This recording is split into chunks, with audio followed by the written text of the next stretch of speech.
नमस्कार। News India के इस खास कार्यक्रम में आपका बहुत बहुत स्वागत है। इस समय पाकिस्तान में सियासी उठापटक चल रही है, लगातार विपक्ष की लामबंदी हो रही है और इमरान खान के तेवर में कमी नहीं आई है। इस वक्त इमरान खान साहब पाकिस्तान के इस्लामाबाद में परेड ग्राउंड में एक बहुत बड़ी रैली को संबोधित कर रहे हैं और उन्होंने वहां साफ लहजे में बता दिया है कि वो अभी जाने वाले नहीं हैं। यानी इमरान खान ने उन धड़ों को दो टूक बता दिया है कि वो प्रधानमंत्री पद से इस्तीफा नहीं देंगे और अपना कार्यकाल पूरा करेंगे। उनका कहना है कि मैं 5 साल पूरे करूंगा और किसी भी हालत में इस्तीफा नहीं दूंगा। इस समय हमारे साथ जुड़ रहे हैं पाकिस्तानी मूल के पत्रकार और लेखक कॉलमिस्ट तारिक फतेह साहब। तारिक फतेह साहब, आपका बहुत बहुत स्वागत है। इस्लामाबाद में बड़ी रैली हो रही है, थोड़ा समझाइए कि ये रैली जो है इमरान खान साहब कर रहे हैं वो पाकिस्तान को बचाने के लिए रैली है या इमरान खान साहब की सरकार को बचाने की कोशिश है? ना सरकार को बचाने की ना पाकिस्तान को, ये तो अपनी कुर्सी बचाने के लिए आखिरी दम मारने। देखिए, ये एक सीधा कि पाकिस्तान की पार्लियामेंट के अंदर मेजॉरिटी होना तो एक नंबर होना चाहिए 50+1 जी। इमरान खान के साथ तो गलती ये हुई है, दूसरों के लिए नहीं होगी के साथ जो पार्टी से बलूचिस्तान में एक मेंबर थे और दे हैव अबैंडन, उन्होंने कहा कि हम ना अहली की और जो पाकिस्तान का हक हो गया घर में पूरा लेके घूम रहे हैं, हम इनको सपोर्ट मैनेजमेंट। दूसरी जगह जो मुस्लिम लीग है साहब की या पार्टी वोट पाते हैं, उन्होंने इस मोशन दायर किया क्योंकि इमरान साहब के पास नंबर नहीं थे। उन्होंने अपने से कह के डेटा, तो ये एक डेस्परेट कार्य है अपने एमएनएस को बताने कि मैं पॉपुलर हूँ तो कि मुझे छोड़ के चले कि मैं आपका बाप हूँ और मैं बाप माफ कर देता।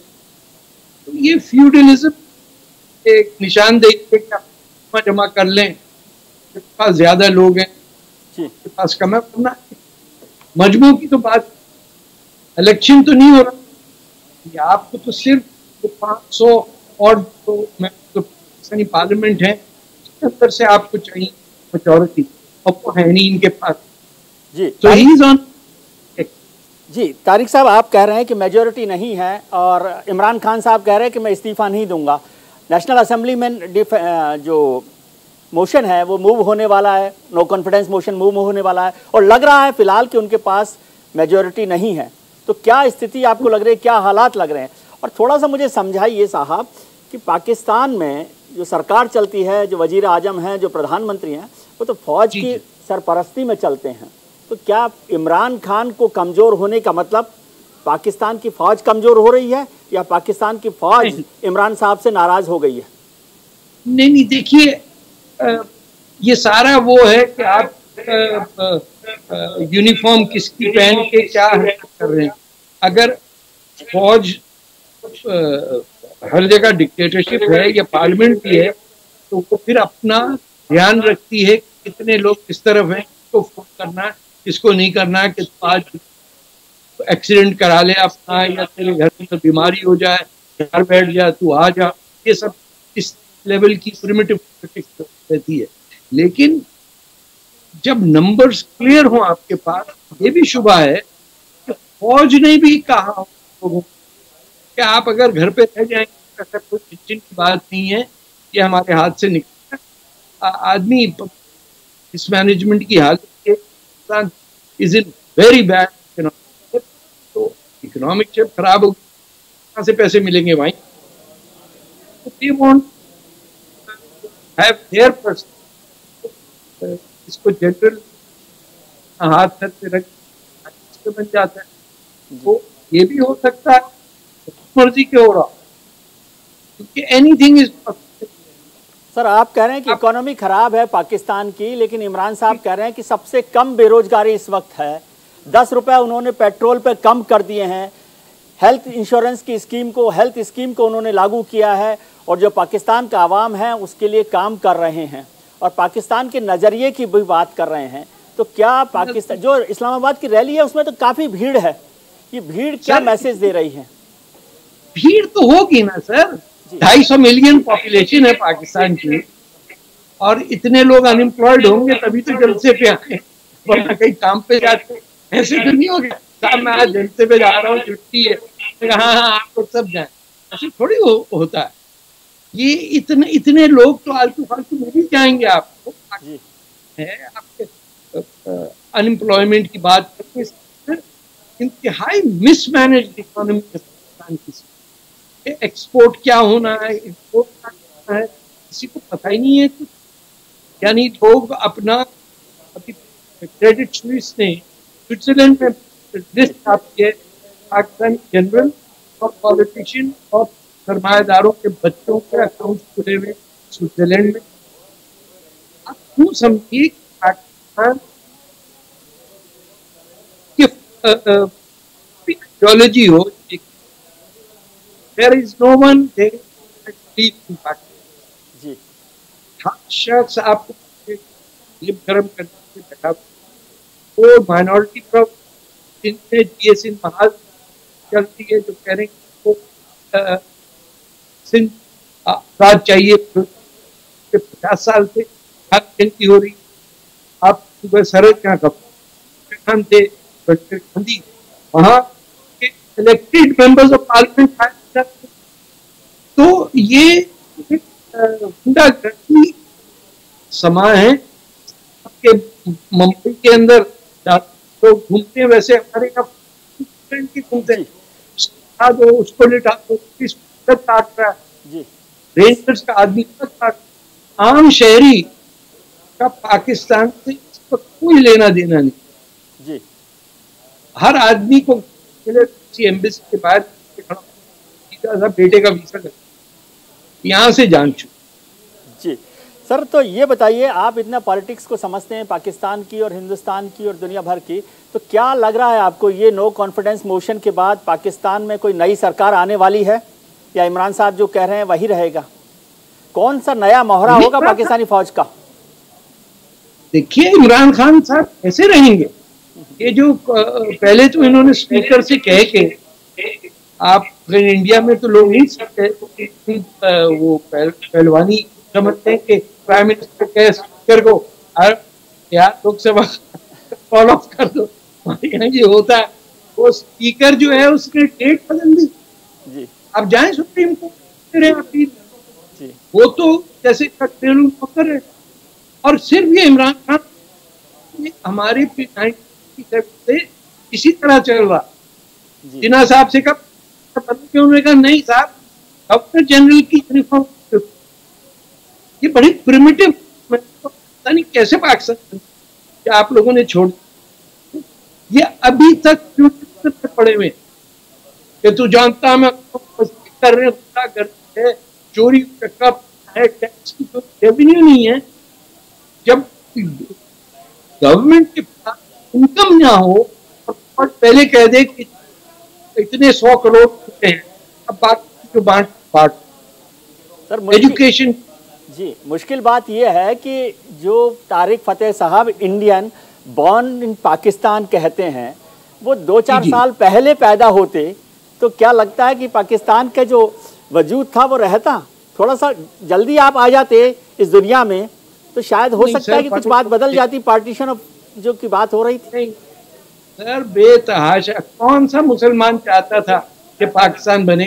वो आपके यूपी और बिहार के थे, या ये सिंध में तो नहीं मांगा किसी ने पाकिस्तान, ना ही पंजाब में, ना बादशाह खान ने, ना ही बंगाल, ये तो खुद बैठ के आ गए। हमें तो चाहिए था इंडिया का तकसीम हो, सिक्योरिटी काउंसिल में ना बैठ सके जी। और आप अपनी नीति में कि चलो भाई नमक हो जाएगा, ये हो जाएगा, करा दिया कि लाखों आदमी इस चक्कर में, और शहर जैसा कट के रह गया, कभी किसी ने सोचा था जी?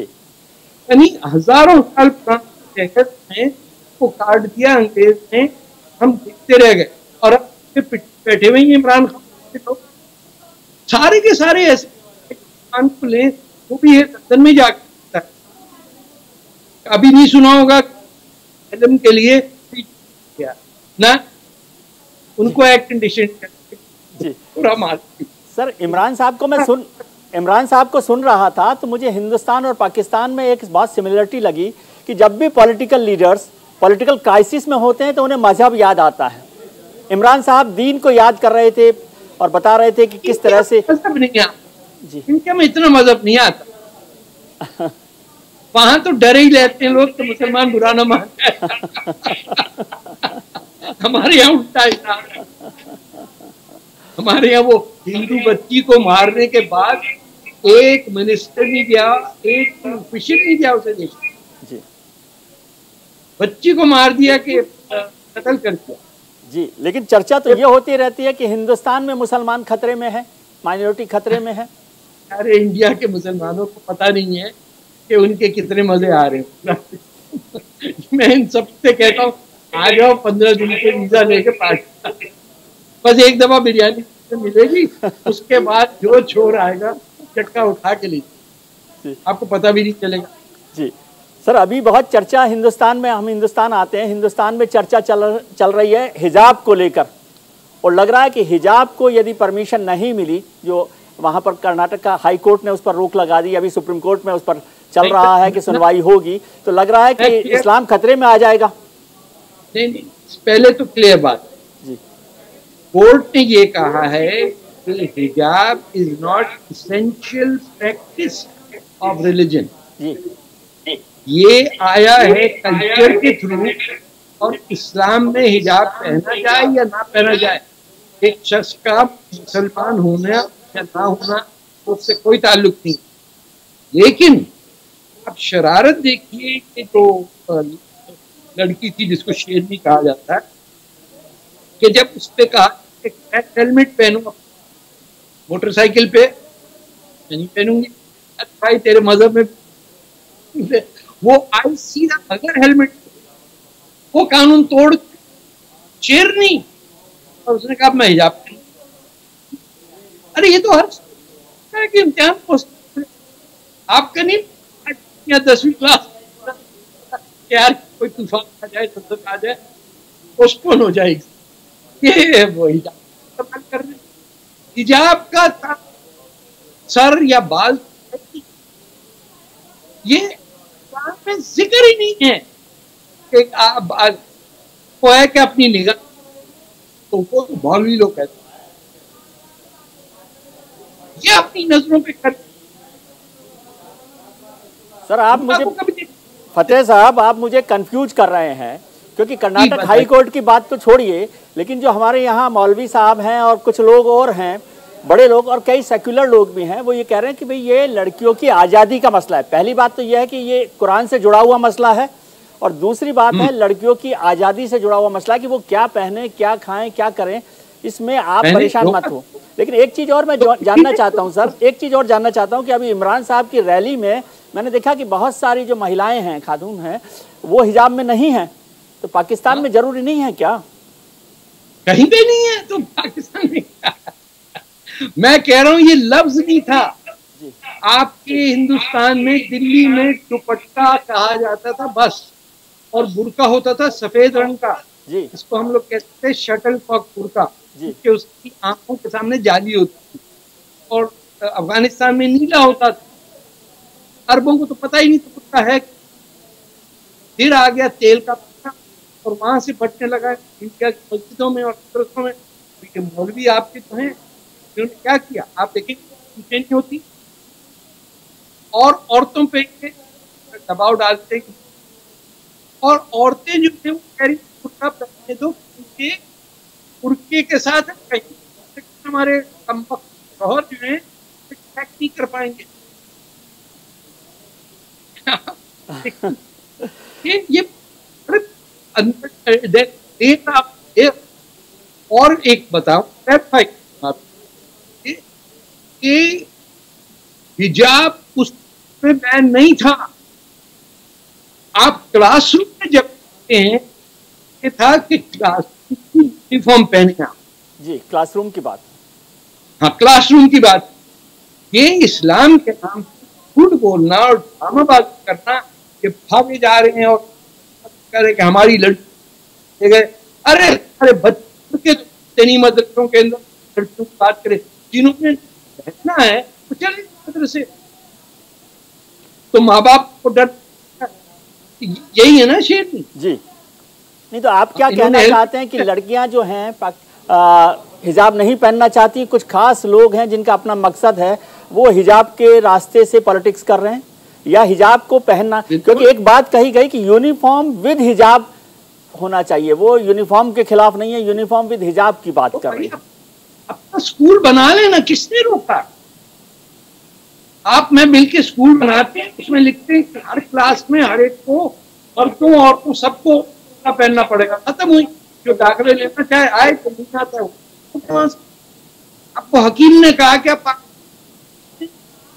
हिंदुस्तान में बैठेंगे चाहिए, इक्वल राइट, लेकिन आपको क्लियर दिखना है कि हम नेक परवीन है, हम कुछ हाई लेवल पे हम हिंदू।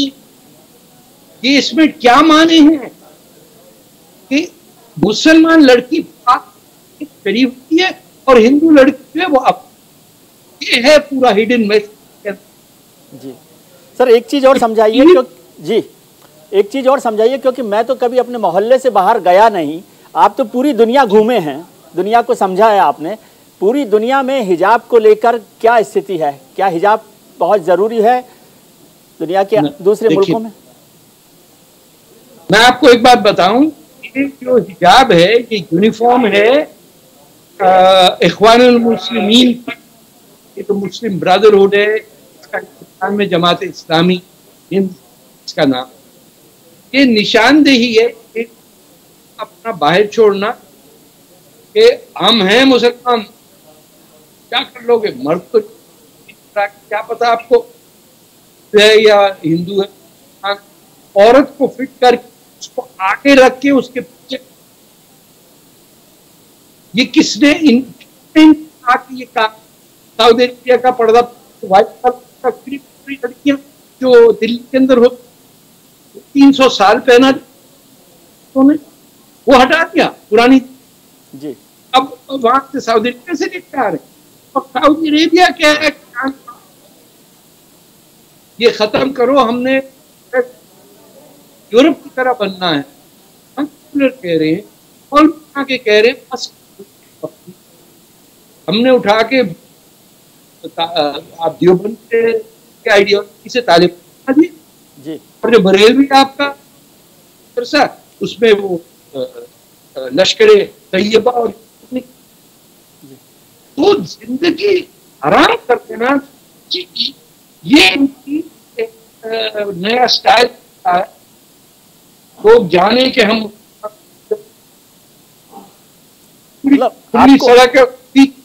लग जाए। जी, आपको लगता है कि जो हिजाब है या बुर्का है ये लड़कियों की प्रोग्रेस के खिलाफ है? आपको ऐसा लग रहा है उसकी प्रोग्रेस को रोकने की साजिश है? एब्सोल्युटली। आप मुझे बताइए, बुर्का पहन के तो फैक्ट्री में काम कर सकती है लड़की? किसी मोटर प्लांट के अंदर, किसी इलेक्ट्रॉनिक, वहीं बांग्लादेश में यही हुआ ना। प्रोग्रेस इसलिए कर रहा है कि उन्होंने छोटी इंडस्ट्रियल में खुली इजाजत दी टेक्सटाइल फैक्ट्री में, की बेसिक इनकम हो ताकि अपने हस्बैंड्स की गुलाम ना रह सके। जी। शादी से पहले ही वो इनकम कमाती है, इंडिपेंडेंट, वो अपने बच्चों को पढ़ाती है। पूरी सोसाइटी अब इंडिया का एक डिस्ट्रिक्ट है मेवात है, मेवात तकरीबन मुसलमान है ना जी। वहां नहीं कोई लिटरेसी, वहां मुसलमान गए स्कूल बनाने, उन्होंने तालीम और ये में कि ये वेस्ट कुर्सी पे बैठ के हराम, किसी की मदरसों में जमीन छोटे छोटे बच्चे घूम रहे हो, क्यों? अरे भाई अरेबिया में लकड़ी नहीं थी, बैठना पड़ता। हिंदुस्तान में तो ऐसा नहीं, लकड़ी ना हो कुर्सी बनाने का, वहां भी से जमीन चौकड़ी मार के बैठे, हराम की चप्पल पहने। किस मुसीबत का। और जहां कोई हिम्मत करके आगे बढ़ना चाहता है सरकार इल्जाम लगा देती है। लेकिन सर बात यह है, आप तो वहां बैठे हैं, आपको पता नहीं परेशानी क्या है। परेशानी यह है कि कुछ लोग कहते हैं कि जो मौजूदा सरकार है उसने पहले तो 3 तलाक को कानून को ख़त्म किया, वो भी इस्लाम पर हमला जैसा है, इस्लाम को खतरा है। और अब ये लेकर आ गए हिजाब, और फिर थोड़े दिनों बाद यूनिफॉर्म सिविल कोड लेकर आ जाएंगे, तो फिर तो पूरी तरह से इस्लाम खतरे में आ जाएगा हिंदुस्तान में। चले जाए पाकिस्तान। हमने कहा था, हकीम ने कहा पार्टीशन कराओ, आपको चाहिए था यूपी और बिहार और केरला के मुसलमान।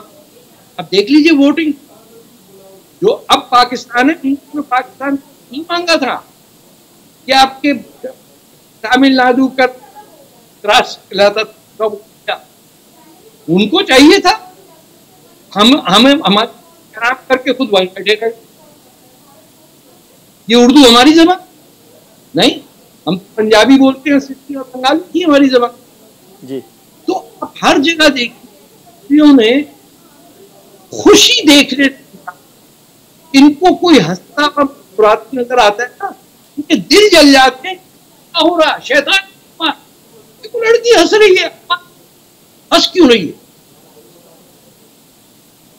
बस वो एक्टर बॉलीवुड के मुसलमान वहां पे ठीक, बाकी सब क्रिकेट में जमीन पर बैठे रहे, वहां मारते रहे। और नेवर जब तक लिटरेसी नहीं आएगी वहां पूरा इंडिया यहीं रहेगा, और ये आप सबको फेंच के नीचे लेके आएंगे। जी सर, एक और मसला आजकल चल रहा है हिंदुस्तान में, वो है एक फिल्म आई कश्मीर फाइल्स, उसको लेकर हो रहा है। 30-32 साल हो गए कश्मीर से जो कश्मीरी पंडित थे उनके विस्थापन का, और अब ये कहा जा रहा है कि उस फिल्म की वजह से हिंदुस्तान में दो जो हमारे लोग हैं, दो गुट हैं, धर्म है, उनमें लोगों के बीच में एक टेंशन पैदा करने की कोशिश की जा रही है। आप सच बोल जी देखिए, आपका मोटो हिंदुस्तान का कि सच हर हमेशा ऊपर रहता है जी। तो आप हिंदी एक आमिर खान थे उसमें जी, सत्यमेव जी। जिस मुल्क का फोटो ये हो, सच बोलने में आपको तकलीफ हो रही है, ये क्या झूठ है? कश्मीर फाइल 100% करेक्ट है। जो यहाँ हमारे फिल्म देखने गए लोग दिल के आगे आंख, मेरे भी दोस्त हैं जिनसे मैंने बहुत कहा, क्योंकि तो पता ही नहीं था कि भेजे हुए लोगों ने क्या हिंदुओं का हशर में, but the truth has not come.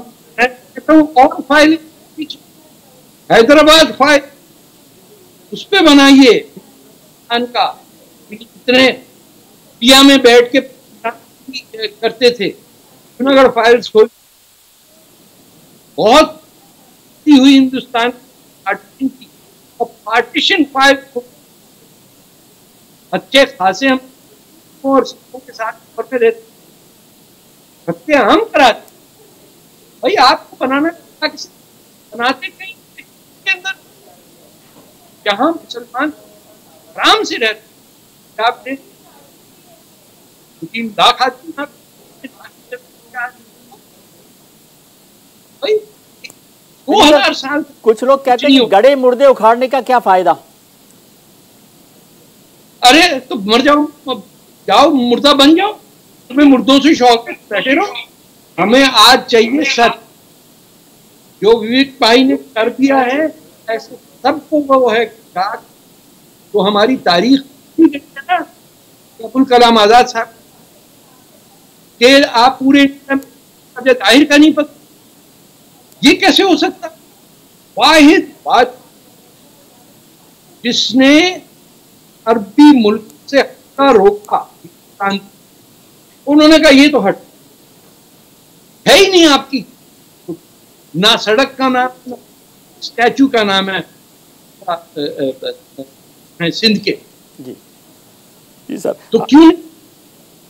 जी आखिरी सवाल सर, जी आखिरी सवाल, मेरे पास वक्त कम है। एक सवाल और है कि प्रधानमंत्री नरेंद्र मोदी जी ने एक नारा दिया, एक स्लोगन दिया, सबका साथ सबका विकास सबका प्रयास, लेकिन हिंदुस्तान में कुछ ऐसा तबका है जो समझता है कि नहीं, उस सरकार के आने से थोड़ी सी मुश्किलात बढ़ी हैं माइनॉरिटीज़ के लिए। क्या आपको लगता है कि ये सरकार मुसलमानों के खिलाफ काम करती है?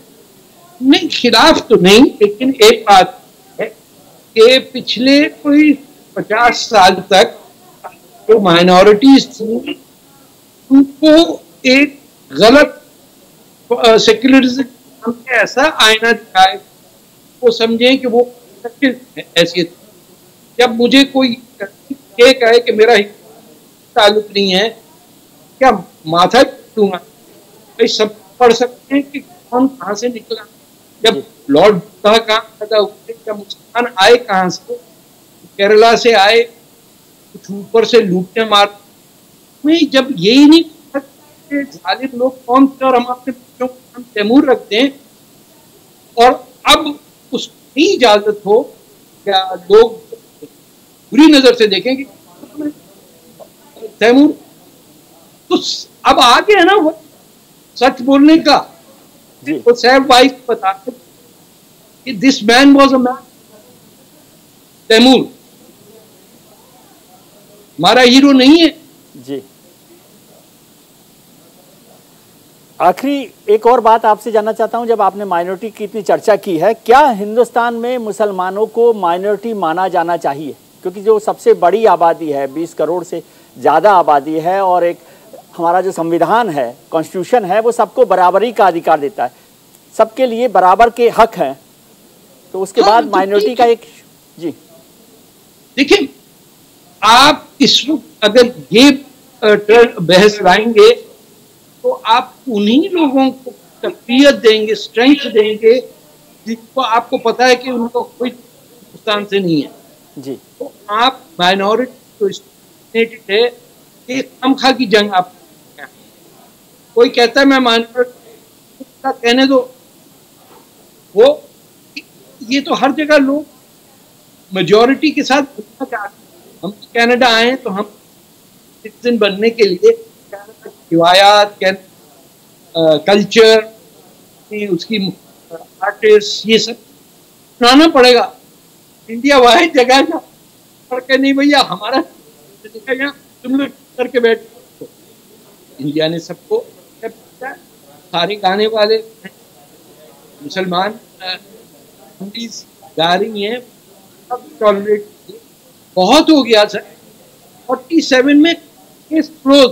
अब नया हिंदुस्तान, एक नई सिविलाइजेशन, दुनिया रिस्पेक्ट को, पाकिस्तानियों को भी, तो दुश्मनी नहीं है, लेकिन जब तक रहेगा मुसलमान को पढ़ाया जाएगा हनूद और यहूद, यहूदी तुम्हारा दुश्मन है, ये दोस्ती मत करो। तो जब मौलवियों को आपकी पैसा दे तो भाई मदरसे चला और नफरत फैल, वो चीज रोके ना जी, अथॉरिटी ना रोक, मदरसे मत। चलिए एक स्कूल में।